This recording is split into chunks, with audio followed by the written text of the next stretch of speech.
Mungkin apa yang kita pelajari saat ini akan membuat beberapa saudara mungkin bingung, mungkin rasa aneh, karena kebiasaan kita selama ini, tanda kutip saya katakan, yang kita anggap itu benar karena sudah bertahun-tahun kita lakukan. Ternyata hari ini kita diterangi oleh firman Tuhan, wah, kok ternyata bukan begitu. Ya, saya mulai dengan satu fakta. Siapa masih ingat satu-satunya peristiwa, ya satu-satunya peristiwa yang tercatat di Alkitab antara kelahiran Tuhan Yesus sampai hari pelayanannya? Umur berapa Tuhan waktu dia melayani? Alkitab menulis 30. Pernahkah ibu bapak saudara-saudara merasa heran dan bertanya-tanya, 30 tahun Yesus itu ngapain? Ada buku, ya jelas bertentangan dengan Alkitab, ya penulisnya pasti aneh. Dikatakan antara umur 20 sekian tahun sampai 29 tahun, ternyata Tuhan Yesus itu ke India. Ada buku yang menulis begitu, belajar tentang Buddha. Nah, jelas kita gak percaya, bukan? Kenapa ada orang sampai menulis seperti itu? Karena semua kita bertanya. Saya tidak tahu kalau saudara, kalau saya tanya, ngapain 30 tahun itu? Betul-betul kosong, nganggur, tidak buat apa-apa. Hanya 3,5 tahun Tuhan kita berkarya. Ternyata hanya Lukas yang menulis satu-satunya peristiwa antara masa kelahiran Tuhan kita sampai hari pelayanannya umur 30 tahun. Apa yang ditulis oleh Lukas? Di umur berapa? Ayo, ini penting. Umur 12 tahun. Nah, ini penting sekali, Ibu Bapak, saudara-saudara. Kenapa hanya Lukas yang menulis? Mana Matius? Mana Markus? Mana Yohanes? Jawabannya gampang. Karena Lukas itu dokter. Nah, dokter itu harus mendiagnosa pasien dengan usianya untuk menentukan. Dengarkan itu. Tapi yang lebih hebat lagi, peristiwa yang tercatat oleh Lukas dari satu-satunya peristiwa yang dikerjakan oleh Tuhan kita dari lahirnya sampai umur 30 tahun, justru peristiwa yang kurang baik. Saya tidak tahu berapa kali sudah pernah baca kisah itu, tapi yang belum pernah baca hari ini harus baca supaya tahu. Khususnya adik-adik ya, ini ada 2 adik kita, siapa lagi baca. Itu di Lukas pasal 2, nanti kita lihat. Ternyata itu peristiwa, dalam tanda kutip saya berkata, kurang ajarnya Tuhan Yesus kepada orang tuanya. Dia sempat hilang atau menghilang atau bagaimana? Ayo, beda loh, hilang dan menghilang itu beda. Ayo, dia hilang atau menghilang? Dia menghilang. Nah, ini yang harus kita renungkan. Umur 12 itu berlaku sampai hari ini. Ya, kalau saya menggunakan psikologi anak-anak, di Lukas pasal 2 Tuhan Yesus mengadakan pemberontakan kepada orang tuanya. Siapa masih ingat ketika pertama kali dia ditemukan oleh orang tuanya? Kira-kira kalau saudara, dengar ya, kita ke pasar ngomong aja gak usah jauh-jauh karena kita di Nabire. Apa bedanya membawa anak yang di bawah umur 7 tahun hilang dan bersama anak yang umur 12 tahun hilang? Ngerti maksud saya? Yang 7 tahun ke bawah hilang kita temukan. Reaksi kita bagaimana? Reaksi anak itu bagaimana? Ayo cepat. Walaupun nggak pernah ada nggak pernah kehilangan anak, tapi kita bisa punya logikanya. Kalau anak yang umur 7 tahun di bawah 7 tahun itu hilang, kita cari-cari lalu ketemu, reaksi kita bagaimana? Reaksi anak itu bagaimana? Anak nangis, orang tua gembira, senang. Tapi kalau yang hilang 12 tahun, ngerti gak maksudnya? Siapa yang jengkel? Nah, Maria jengkel. Coba baca di Lukas 2. Ada kalimat begini, mengapa kamu tidak mengerti? Kami orang tuamu cari kamu di mana-mana. Itu nada tinggi. Lalu jawaban Tuhan Yesus itu kasar sekali. Apa kamu lupa bahwa aku harus ada di rumah Bapakku? Yusuf ada di situ nggak hari itu? Nah, kalau saya Yusuf, ini anak kurang ajar nggak? Bapakmu yang mana lagi? Loh, betul tidak? Nah, jawab. Kalau kita Yusuf ada di situ, Tersinggung enggak? Bapakmu yang mana lagi? Loh, jawab ini saudara, penting. Nah, di dalam kejengkelan Maria sebagai ibu yang, siapa masih ingat berapa hari mereka baru ketemu? 3 hari baru ketemu.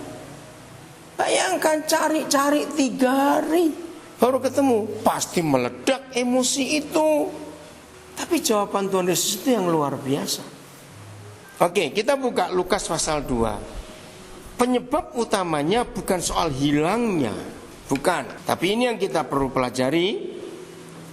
Lukas pasal 2 mulai ayat yang ke berapa? 39 atau 41? Coba saya lihat. 41. Baik. Nah, ini loh, rutinitas kita itu menghalangi Tuhan.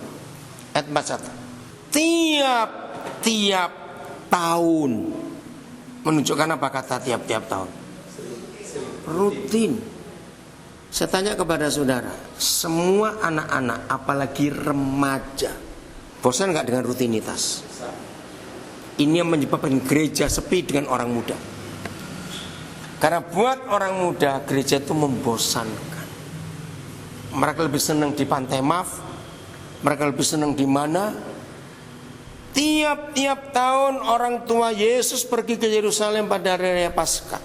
Ketika Yesus telah berumur 12 tahun, pergilah mereka ke Yerusalem seperti yang lazim. Ini bahasa Arab.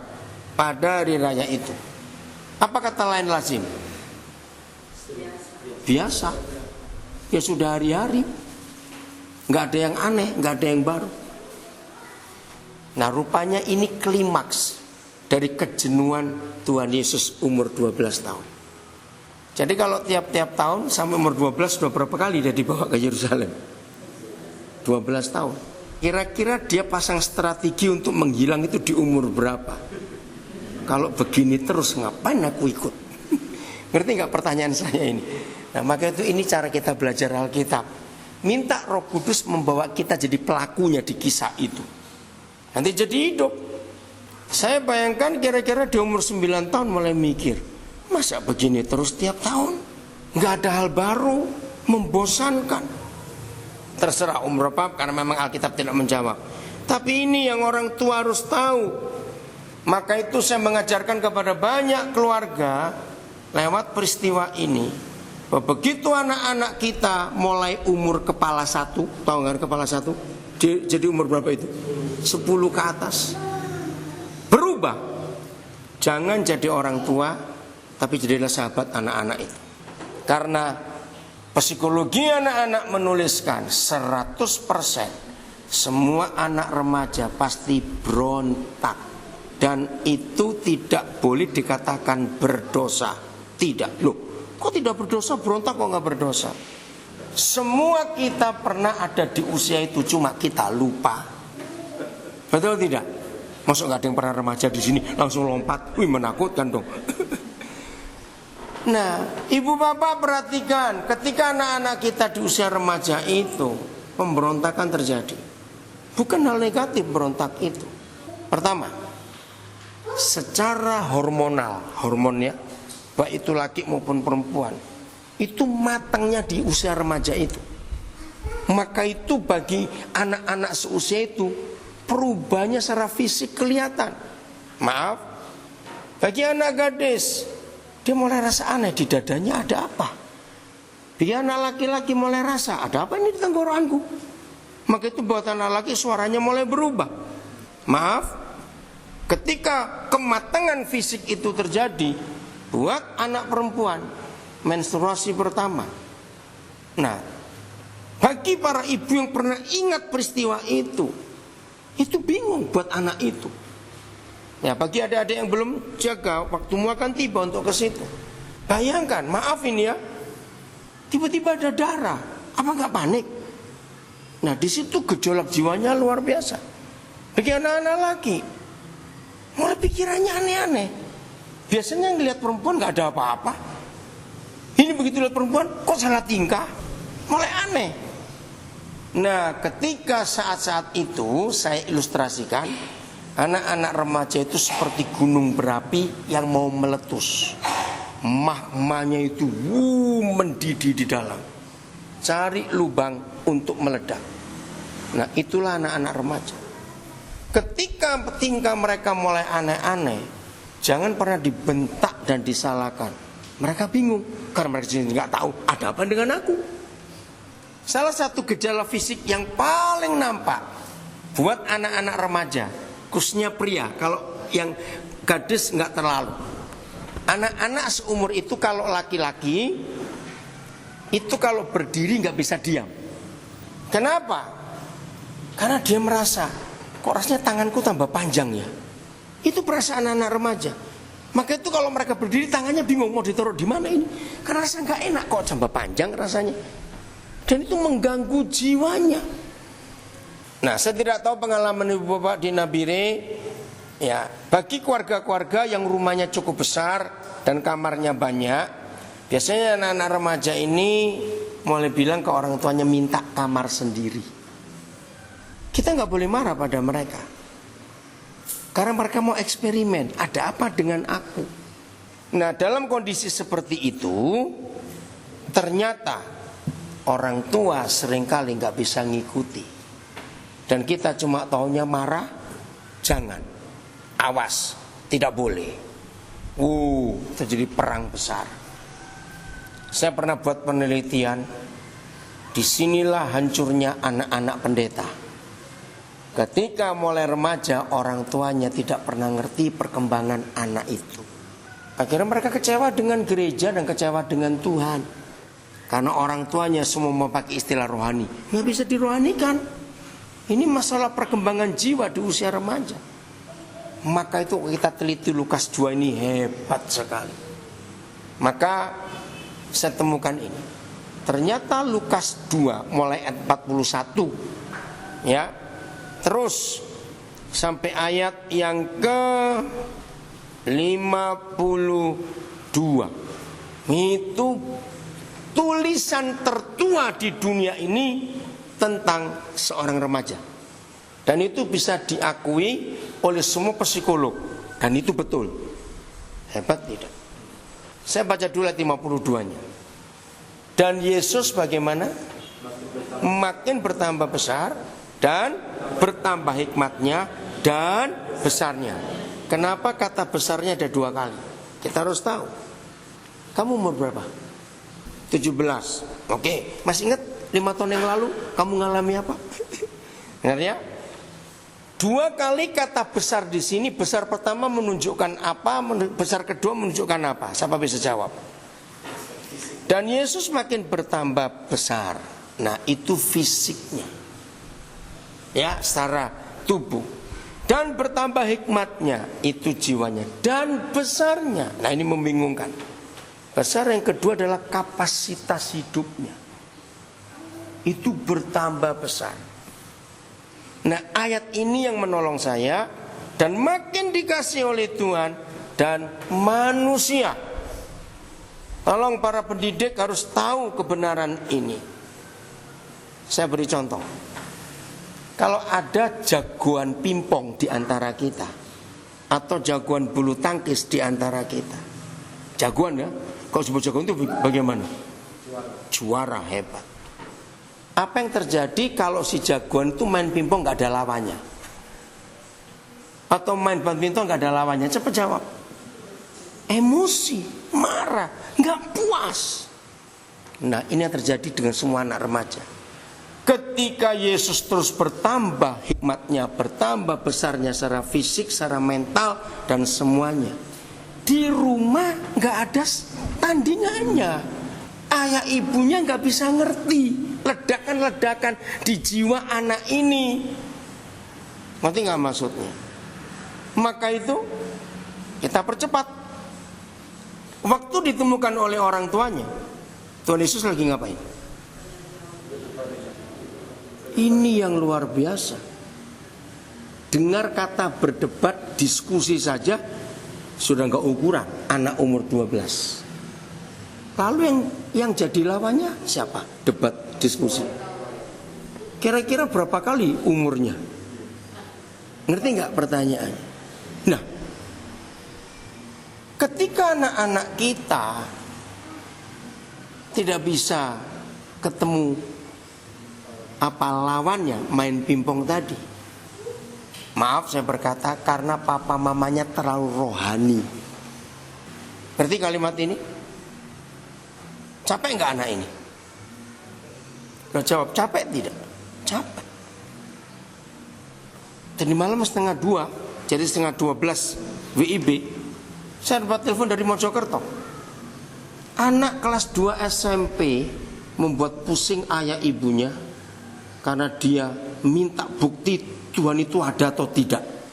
Capek nggak orang tua kayak begini? Akhirnya, nah di suatu gereja ada praktek mahasiswa teologi. Nah kebetulan itu anak rohani saya. Oh kalau gitu saya telepon dengan papa saya aja. Dia telepon, dia nggak tahu kalau saya lagi di papa. Bilang nggak apa-apa, 1:30. Anak itu bicara 1:30. Dia bilang saya nggak bisa tidur om. Habis mama papa, om pendeta juga nggak bisa jawab banyak pertanyaan saya.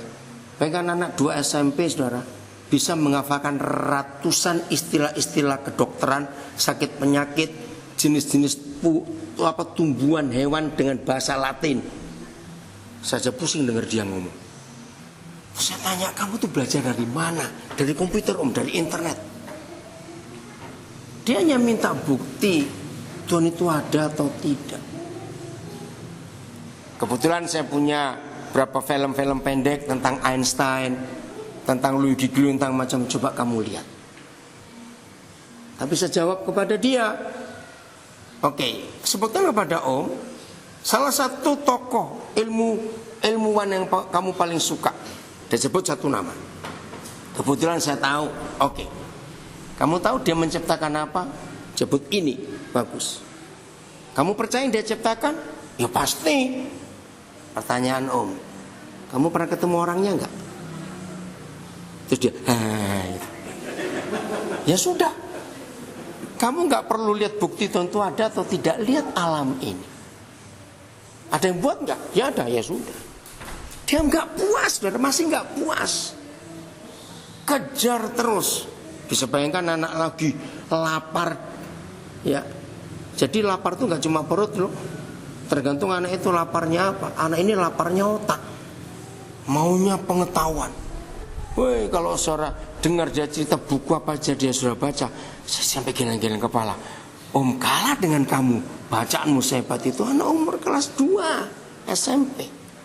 Akhirnya saya ngomong dengan orang tuanya, coba sebutkan pak, ini gimana ceritanya anak ini. Satu kali waktu dia kelas 6 SD, nginep di rumah sepupunya yang pulang dari Amerika, jauh lebih gede sepupunya ini. Nah dari situ dia ngeliat sepupunya baca ini baca itu, dia mulai tertarik. Nah waktu itu kami nggak ngerti, kami pikir biasa saja. Ternyata diam-diam dia cari di internet tentang segala macam yang kami nggak tahu. Hebat sekali, dalam waktu nggak sampai 2 tahun, kan 6 SD, kelas 2 SMP. Nah saudara, ketika anak-anak kita sedang meledak dalam kapasitasnya, ngerti ya? Bertambah besarnya, hikmatnya, fisiknya, mentalnya, semuanya bertambah. Orang tua harus tahu bagaimana kita menjawab, menjadi penyeimbang anak ini, ngerti ya? Main pingpong tadi atau bulu tangkis tadi itu. Oke, saya kembali. Ayat berapa tadi? 40 berapa? 43. Sehabis hari-hari perayaan itu, ketika mereka berjalan pulang. Nah ini yang penting.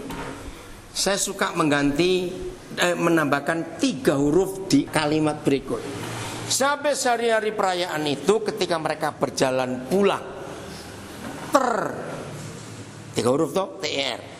Tertinggallah Yesus di Yerusalem tanpa diketahui orang tuanya. Sampai pada kalimat ini, tanpa diketahui orang tuanya. Saya minta kita diskusi. Siapa yang harus disalahkan, orang tua atau anak? Kalimat tanpa diketahui orang tuanya. Ayo ngaku, siapa harus kita salahkan? Orang tua. Betul? Orang tua yang pasti salah. Masa anak tertinggal, kok nggak sampai, kok nggak tahu? Nah, yang menentukan kata ini ketika mereka berjalan pulang. Ayo kita bongkar. Kalau orang tua berjalan pulang sampai anaknya hilang, enggak, sampai anaknya tertinggal, enggak tahu. Pertanyaannya, kira-kira si tua ini ngapain? Ngobrol, itu dia masalahnya. Ngobrol dengan teman-teman seperjalanan. Ibu bapak, anak-anak kita sering hilang. Itu bukan di pelabuhan, bukan di pasar, hilang di rumah. Catat. Pertama kali saya belajar perikop ini, banyak orang tidak setuju. Mana bisa anak hilang di rumah? Saya buktikan sekarang. Zaman 10 tahun yang lalu, orang tua kan bangga kalau anak-anak itu betah di rumah, nggak keluyuran. Berarti anak itu baik. Tapi zaman sekarang justru berbahaya. Berarti dia pakai laptop, pakai komputer, pakai internet, di rumah nggak keluar-keluar. Ngapain itu anak? Ngerti maksud saya? Beda zamannya. Ketika anak-anak sibuk dengan macam-macam game, ya sekarang komputer luar biasa, handphone luar biasa. Jangan bangga kalau orang tua berkata, oh anak kami itu baik, diam, nggak ganggu. Kami ajak ibadah, kami ajak kemana, naik pesawat pergi, oh diam. Tanya diamnya itu karena apa? Kalau diamnya karena main tablet, main macam-macam handphone, itu bahaya besar. Maka anak-anak itu jadi makhluk asosial. Anak-anak kecil yang kecanduan game dan sejenisnya, dia akan jadi manusia yang gak butuh manusia lain. Lihat aja kalau mamanya panggil, noleh aja enggak. Jawab ya atau tidak. Ini jangan dianggap baik, enggak baik. Itu artinya anak kita sedang hilang di dalam rumah. Karena enggak tahu yang dibuat orang tuanya apa, kita pun enggak tahu dibuat anak itu apa. Hati-hati itu.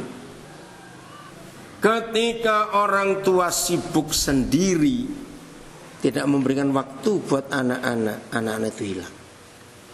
Tertinggallah Yesus di Yerusalem. Udah? Tanpa diketahui orang tuanya. Ayat 44. Karena mereka menyangka bahwa ia ada di antara orang-orang seperjalanan mereka. Nah ini. Karena mereka menyangka, ibu bapak tolong, walaupun Nabire masih kota kecil dibandingkan kota-kota lain di Jawa, tapi ingat lo, narkoba dan kejahatan-kejahatan seksual sudah ada di kota ini, betul tidak? Nah, kita harus mikir anak-anak kita, jangan anggap enteng. Yang bahaya ini kita nggak tahu hidup mereka bagaimana, teman-teman mereka bagaimana. Karena orang tua Yusuf dan Maria menyangka bahwa Yesus ada di antara orang-orang seperjalanan mereka. Membaca situasi ini, sebetulnya awal Yesus menghilang, mereka sudah tahu atau belum?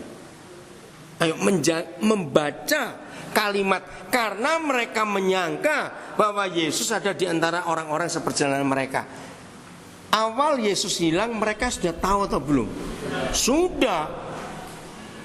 Tapi pikirannya, pasti nggak jauh-jauh, paling ikut omnya itu, ikut tante itu kali. Dalam bahasa psikologi ada kata bagus, asumsi. Pernah dengar kata asumsi? Di dalam pengadilan, asumsi ini ditolak keras. Itu bahaya. Ada yang pernah ikut sidang-sidang pengadilan? Seumur hidup saya baru sekali ikut. Di dalam sidang pengadilan tidak boleh ada asumsi. Itu berbahaya. Ayo jujur suami istri, sumber terbesar pertengkaran kita berdua karena kita berasumsi tentang pasangan kita. Kira-kira ya atau tidak? Nah ini bahaya. Menurut saudara, asumsi itu kebenarannya berapa persen sih?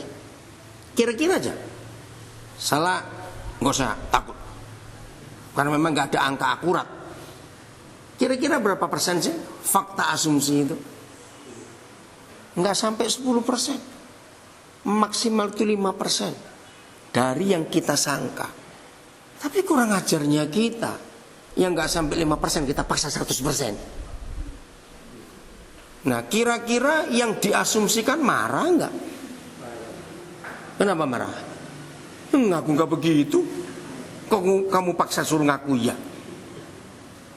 Nah, ini yang terjadi kerusakan rumah tangga di sini. Apalagi terhadap anak-anak kita. Jangan berasumsi, sudah. Kita harus tahu fakta dari anak-anak itu. Nah, yang paling berbahaya dari orang tua seperti ini adalah, dengarkan, yang paling berbahaya bagi orang tua dalam kondisi anak hilang dan orang tua terlalu rajin beribadah.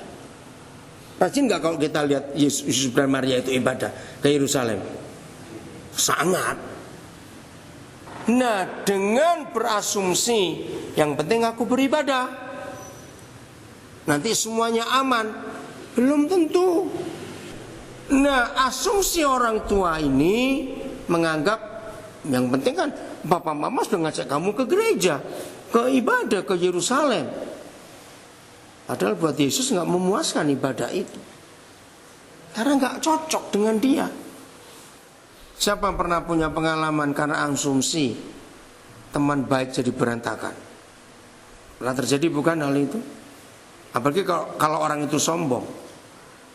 Setelah asumsi itu terbukti tidak benar, tapi dia terlanjur mengakui benar, orang sombong ini sulit mengakui kesalahannya. Makin kacau. Betul enggak? Makin kacau. Untung Maria sebagai ibu yang tahu kehendak Tuhan, ketika anaknya sekurang ajar itu kepada ibunya, dia enggak protes, dia simpan semua dalam hatinya. Yusuf adalah suami yang luar biasa. Dia tahu walaupun Yesus sekurang ajar itu, masa kamu tidak tahu bahwa aku harus ada di rumah bapakku? Coba kalau Yusuf tersinggungan, ayo habis sudah itu. Bapakmu yang mana lagi? Tapi Yusuf luar biasa. Dan itu tertulis di Matius pasal 1. Yusuf seorang laki-laki yang luar biasa. Oke, kita lanjutkan. Jadi belajar Alkitab ini bukan cuma buku rohani, ini buku psikologi, buku kesehatan, buku teknik, buku politik, buku apa saja yang luar biasa. Saya ulangi 44. Karena mereka menyangka bahwa ia ada di antara orang-orang seperjalanan mereka. Jadi sudah tahu, tapi diam. Berjalanlah mereka berapa lama? Sehari perjalanan jauhnya. Jadi sudah sehari baru tahu. Lalu mencari Yesus di antara kaum keluarga dan kenalan mereka. Jadi masih berasumsi, pasti anak ini di rumah om ini, di rumah tante itu, di rumah ini. Terus begitu asumsinya.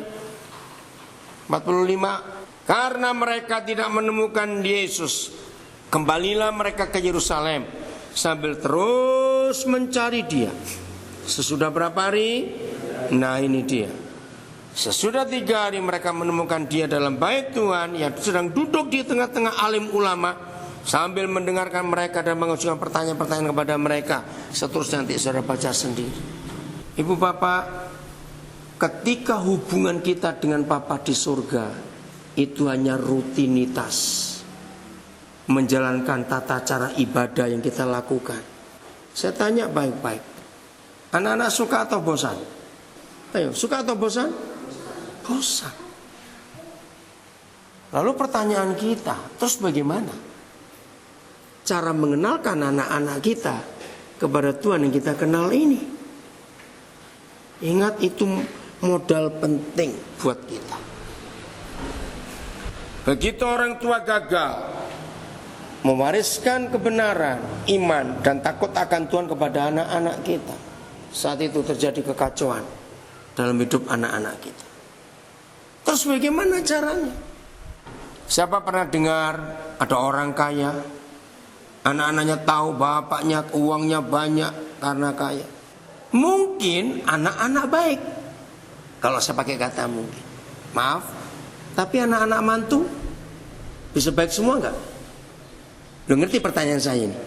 Nah, ketika anak-anak baik, tapi setelah mereka menikah, lain cerita.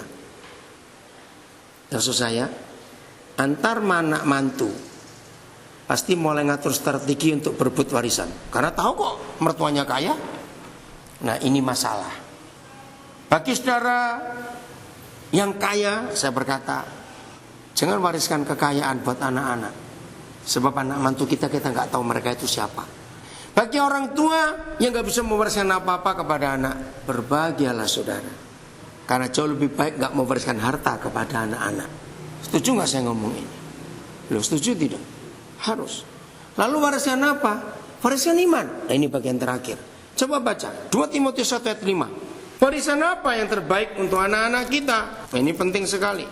Silakan salah seorang membaca. Sebab aku teringat akan imanmu yang tulus ikhlas, yaitu iman yang pertama-tama hidup di dalam nenekmu Lois dan di dalam ibumu Eunike, dan yang aku yakin hidup juga di dalam dirimu. Bisa berkata amin untuk ayat ini? Warisan apa yang diberikan? Iman. Ini penting sekali. 2 Tawarikh pasal yang ke-20. Berbahagialah orang tua kalau kita bisa mewariskan kebenaran ini kepada anak-anak kita.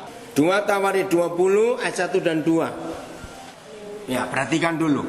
Raja Yosafat dengan tiba-tiba dapat serangan musuh yang bergabung dari 3 kerajaan.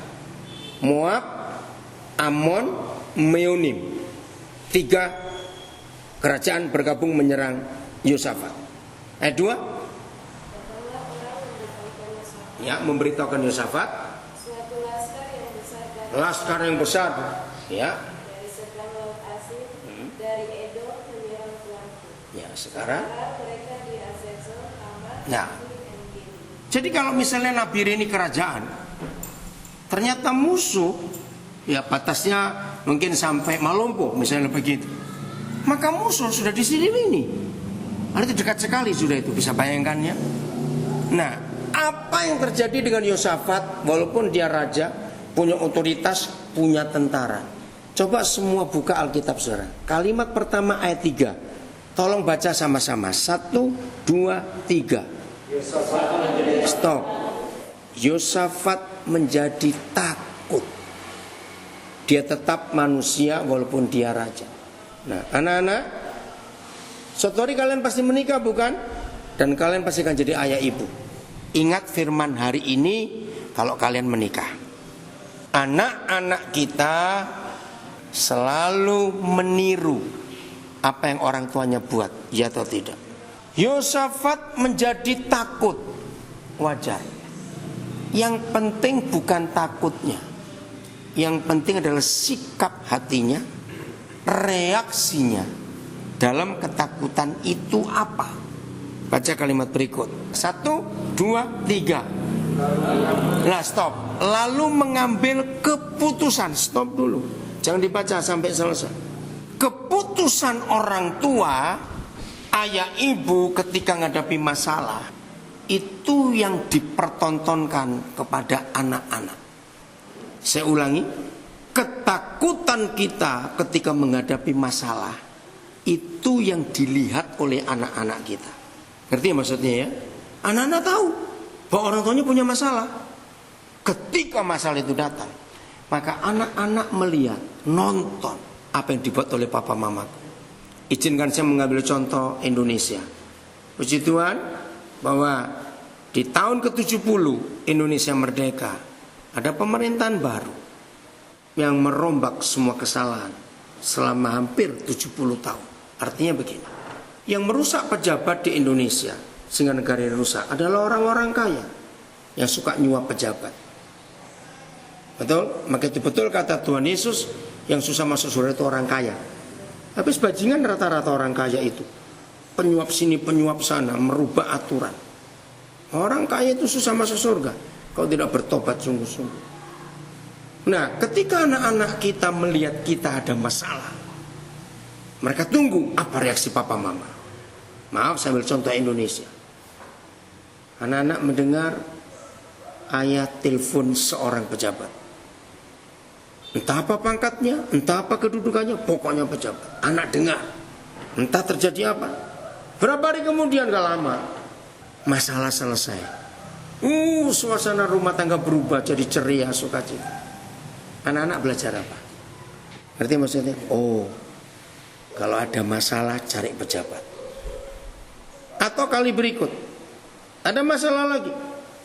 Anak-anak lihat, tunggu apa yang dibuat oleh orang tua ini, papa mama ini.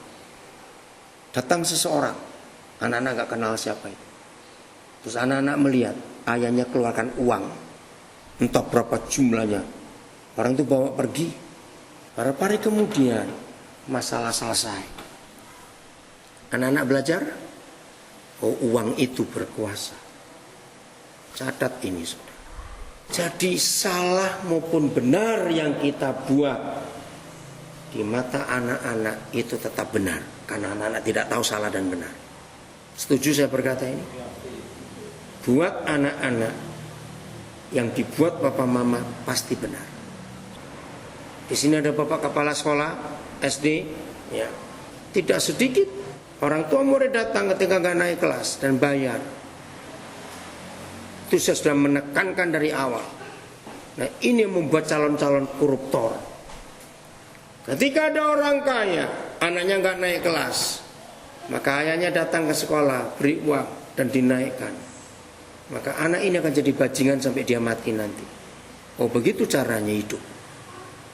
Atau dipindahkan ke sekolah lain dengan naik kelas, asal bayar. Ini merusak. Maaf kalau ada bertobat, harus ngaku salah. Hal kecil yang terjadi dalam keluarga, tapi dikira kecil, lebih besar. Ketika ayah-ayah punya masalah, contoh utang, ada orang lagi telepon bunyi, bilang bapak tidak ada. Padahal bilang bapaknya gak ada, ya dia ini. Ngerti? Jangan dianggap ini kecil, jangan. Anak ini belajar sampai dia mati nanti. Begitu cara menghadapi masalah. Tipu. Maaf, kalau ada di antara kita pernah melakukan itu, terus minta maaf pada anak itu, itu salah. Yosafat menjadi hebat. Logikanya, seorang raja yang diserang musuh, keputusan apa yang diambil? Anggap aja kita semuanya presiden, negara kita diserang musuh, apa keputusan kita? Serang, apalagi? Ya minta bala bantuan toh, telepon ke negara tetangga. Tapi lihat apa keputusan Yosafat. Lalu baca 1, 2, 3. Mengambil keputusan. Nah ini dia, mencari Tuhan. Maka itu ketika kita bermasalah dan punya masalah, keputusan kita mencari siapa dan mencari apa. Anak-anak ngelihat. Nah itulah warisan apa yang kita akan tinggalkan untuk anak-anak kita. Warisan itu macam-macam. Kalau tadi saya berikan contoh-contoh jelek, warisan apa yang diajarkan, yang ditinggalkan orang tua kepada anak-anak ini? Warisan kebohongan, warisan penyuapan, warisan penipuan. Dan anak belajar. Ngeri sekali. Oke, kita buka 2 Tawarik 17. Dari mana Yosafat bisa belajar bahwa keputusannya mencari Tuhan? Ini dia. 2 Tawarik 17, mulai ayat 1.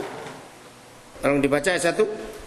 Maka Yosafat anaknya menjadi raja ketika dia sebagai pemimpin Israel, dia memperkuat dirinya dengan menempatkan tentara di semua kota yang berkubu di Yehuda dan pasukan-pasukan penduduk di tanah Yehuda serta di kota-kota Efraim yang direbut oleh Asa ayahnya. Nah, lihat.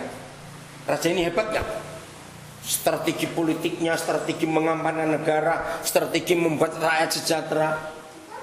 Karena ayahnya. Ayat 2. Dan Tuhan menyertai Yosafat. Ya. Nah ini konsep penting. Warisan terbesar dalam hidup anak-anak kita, kalau mereka disertai Tuhan, katakan amin. Itu warisan terhebat. Warisan penyertaan Tuhan di hidup anak-anak kita jauh lebih penting daripada kekayaan apapun juga. Bisa berkata amin untuk ini. Mengapa Yahweh Tuhan menyertai Yosafat? Ulangi lagi kalimat pertama 2. Dan Tuhan menyertai Yosafat karena ia hidup mengikuti jejak yang dahulu dari Daud bapa leluhurnya. Ya, stop dulu. Karena ini penyebabnya. Karena apa? Yosafat mengikuti jejak iman Ternyata nggak cuma dari ayahnya Asa, tapi dari leluhurnya Daud. Saya belum pernah menghitung dari Daud sampai Yosafat itu berapa belas generasi. Saya belum pernah hitung. Kalau ada yang pernah hitung, beritahu saya. Tapi yang jelas, Yosafat belajar nggak iman nenek moyangnya? Dari siapa? Orang tuanya cerita. Maka itu cerita apa yang kita tinggalkan untuk anak-anak kita? Lagi sekali, Tuhan Yesus nggak dapat itu di rumahnya. Sebab orang tuanya sibuk sendiri dengan rutinitas agamawi yang membosankan. Yosafat mengikuti jejak yang dahulu dari leluhurnya. Terus dan tidak mencari Baal-Baal. Nah, Baal-Baal itu kalau sekarang ini perjudian. Itu yang diidolakan oleh anak-anak muda zaman sekarang. Macam-macam, bisa pornografi, bisa kemabukan, perjudian. Nah, kita nggak bisa melarang anak-anak kita untuk nggak nonton yang salah, karena itu sudah zamannya. Tapi caranya adalah kita memberi contoh yang benar untuk anak-anak. Melainkan, ini yang penting. Ayat 4. Melainkan mencari Tuhan ayahnya. Nah, melainkan mencari Tuhan ayahnya. Kalau saya beri contoh yang jelek tadi, ketika orang tua punya masalah dan anak-anak melihat, lalu orang tua mengeluarkan segebok uang, berarti tuannya siapa? Uang. Ketika orang tua punya masalah, anak-anak melihat orang tua panggil pejabat, tuannya pejabat. Nah, yang kita idolakan, yang kita tuhankan, yang kita akui, yang kita sembah di rumah, itu siapa? Itu yang diikuti oleh anak-anak kita. Kalau Baal-Baal yang kita sembah, saya pakai kalimat itu, maka anak-anak kita nyembah Baal. Tapi karena Yosafat melihat ayahnya menyembah Yahweh Tuhan yang hidup, itu yang diikuti. Makanya ketika dia pun punya masalah, yang dicari Tuhan, bukan yang lain. Maka itu ayah ibu, kalau kita punya masalah dan anak-anak kita tahu, lalu kita sebagai orang tua mengatakan, mari kita mencari Tuhan. Ayo berdoa, kita baca Alkitab. Berapa hari kemudian Tuhan menyatakan kuasanya. Berbahagialah kita sebagai orang tua, maka anak-anak kita belajar tentang Tuhan yang kita sembah. Nah, ini bukan rutinitas. Jangan anak-anak diajak bangun pagi jam 5 ibadat tiap hari. Capek. Bukan begitu cara mengenalkan Tuhan kepada anak-anak kita. Anak-anak kita kenalkan Tuhan bukan dalam rutinitas ibadah. Anak bosan. Anak-anak kita kenalkan Tuhan dalam hidup sehari-hari. Ketika macam-macam hal kita hadapi, baik maupun buruk, benar maupun salah, enak maupun tidak enak, anak-anak melihat kita buat apa di semua peristiwa itu. Nah, ternyata papa kita itu Tuhan yang gaul. Tahu kata Tuhan yang gaul? Apa kata lain Tuhan yang gaul? Apa yuk? Kata lain Tuhan gaul. Cool gitu. Anak sekarang bilang, apa itu artinya? Ikut tren, betul. Apalagi Tuhan yang gak kuno, begitu loh. Modern, betul. Tuhan yang bisa dikenali dengan mudah. Jadi anak-anak kita tidak bisa kita bawa kepada rutinitas agamawi. Ingat tuh Lukas 2 tadi. Saudara percaya Tuhan kita gaul? Dalam hal apa? Tunjukkan fakta di Alkitab. Tuhan cool nggak membuat nenek Sarah hamil di umur 90? Cool nggak Tuhan kayak begitu itu? Loh, jawab, ngerti nggak maksudnya? Hah? Nenek-nenek dibuat hamil? Zaman dulu aja sudah mikir-mikir, apalagi zaman sekarang. Kalau nggak Tuhan kalau begitu, kita lihat fakta ini. Iya toh, luar biasa. Ketika dia berbicara kepada Nuh untuk buat kapal, bahtera, bukan kapal boleh kata gede, ini lebih gede lagi. Yang mana zaman itu jangan lagi kapal, perahu aja belum ada, rakit juga belum dipakai. Ini Tuhan yang cool benar. Nuh pasti nggak ngerti barang apa itu. Tapi itulah papa kita dan banyak lagi yang lain. Kok kita menemukan banyak hal papa kita itu gaul benar. Ternyata itulah dia. Dan anak-anak kita suka seperti itu. Amin. Mau merubah mulai hari ini? Ya, oke. Ayat terakhir. Coba kita buka Kejadian 18. Kejadian 18 ayat 1. Seperti ini kita belajar dengan mengenal Tuhan kita. Baca sama-sama. 1, 2, 3. Kemudian Tuhan menampakkan diri pada Abraham di Mamre, ya, terus panas terik. Oke. Ayo kita bongkar ayat itu. Apa kata lain Tuhan menampakkan dirinya kepada Abraham? Apa kata lain menampakkan diri? Tuhan hadir. Betul? Ini dalam bahasa rohani Tuhan hadir. Nah, ini pertanyaannya. Maaf ya, ini bahasa agama. Seharusnya kalau Tuhan hadir, orang itu harus bersikap apa? Ini agamawi. Bersikap apa? Formal, kusuk, kudus, sopan. Nah, itu agama. Waktu saya masih jadi guru sekolah minggu, coba kalau ada yang masih jadi guru sekolah minggu, buktikan. Tanyakan pada semua anak sekolah minggu. Anak-anak, Om tanya, menurut kalian Opa Abraham itu gemuk atau kurus? Saudara tahu jawaban mereka? Jawabannya apa kira-kira kalau saudara anak sekolah minggu? Gemuk, saudara. Saya tuh nggak tahu ada apa di benak anak-anak, kenapa Abraham disebut gemuk. Ya saya percaya saja karena fotonya nggak ada. Zaman itu nggak ada listrik. Berarti AC dan kipas angin ada tidak? Tidak. Hari panas terik, orang duduk di pintu kemah, itu sedang apa? Ayo jawab cepat, ayo. Cari apa? Angin, sedang cari angin panas. Maafkan saya. Nah itu dia. Boleh nggak dilanjutkan? Opa Abraham pakai baju nggak saat itu? Pasti tidak, kepanasan kok. Coba tutup mata sebentar. Orang gemuk kepanasan duduk di pintu kemah nggak pakai baju. Kira-kira duduknya seperti apa? Maaf. Ngerti ya? Bayangkan itu. Tuhan gaul nggak? Dia hadir. Dalam kondisi Abraham tidak rohani sama sekali.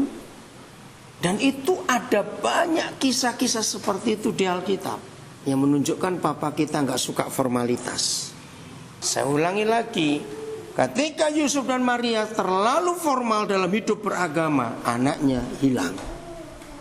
Dalam banyak kekecewaan anak pendeta, anak majelis, kalimat ini yang sering dipakai. Ingat loh, bapakmu pendeta. Itu anak-anak nggak suka mendengar kata itu. Kalau anak-anak bisa jawab, siapa yang suruh jadi pendeta? Begitu jawabannya. Apa urusannya dengan aku? Lo ngerti nggak kalimat ingat bapakmu pendeta? Itu disukai anak-anak nggak kalimat itu? Enggak. Nah ini loh saudara yang membuat anak-anak kita jauh dari Tuhan. Karena rutinitas yang membosankan, karena agamawi yang kita kerjakan. Jadi ketika Tuhan hadir menemui Abraham, nggak ada hal rohani sama sekali. Dan Tuhan berfirman kepada Abraham, nggak ada tata cara ibadah. Berbahagialah setiap orang tua kalau bisa mengenalkan Tuhan kepada anak-anak kita segaul mereka. Enggak amin sih. Amin. Maka anak-anak kita akan gampang mengenal Tuhan. Jangan pakai pola pikir kita. Enggak bisa. Nah itu yang kita pelajari hari ini. Ayat terakhir. Kejadian 5:22. 1, 2, 3. Henokh hidup bergaul dengan Tuhan selama 40 tahun. Ayat 24. Nah, stop sampai situ. Nanti saudara baca Kejadian 6. Nuh hidup bergaul dengan Tuhan. Abraham bergaul dengan Tuhan. Musa, Yusuf, Daud, mereka itu bergaul. Yeremia, Yesaya, Amos, nabi-nabi itu bergaul. Dari mana saya tahu bergaul? Walaupun gak ada kata bergaul, tapi dikit-dikit Tuhan datang bicara, dikit-dikit Tuhan muncul. Itu kan bergaul namanya. Loh, betul tidak? Siapa pernah iri hati kalau kita baca kitab nabi-nabi? Kok enak betul? Dikit-dikit Tuhan bicara, Tuhan menampakkan diri, rohnya dibawa. Itu bergaul saudara, akrab sekali. Jadi Tuhan itu senang kalau kita bergaul dengan dia. Masih ingat sebelum Tuhan Yesus berpisah dengan murid-muridnya dalam Yohanes 15 ayat 15? Mulai hari ini aku tidak menyebut lagi kamu hamba, tapi sahabat. Yesus berkata, aku sahabatmu, artinya akrab. Nah anak-anak kita akan kenal Tuhan kalau kita akrab dengan Tuhan, bergaul dengan dia. Amin. Tuhan memberkati kita semuanya. Jadilah orang tua yang benar. Maka anak-anak kita punya warisan iman yang luar biasa.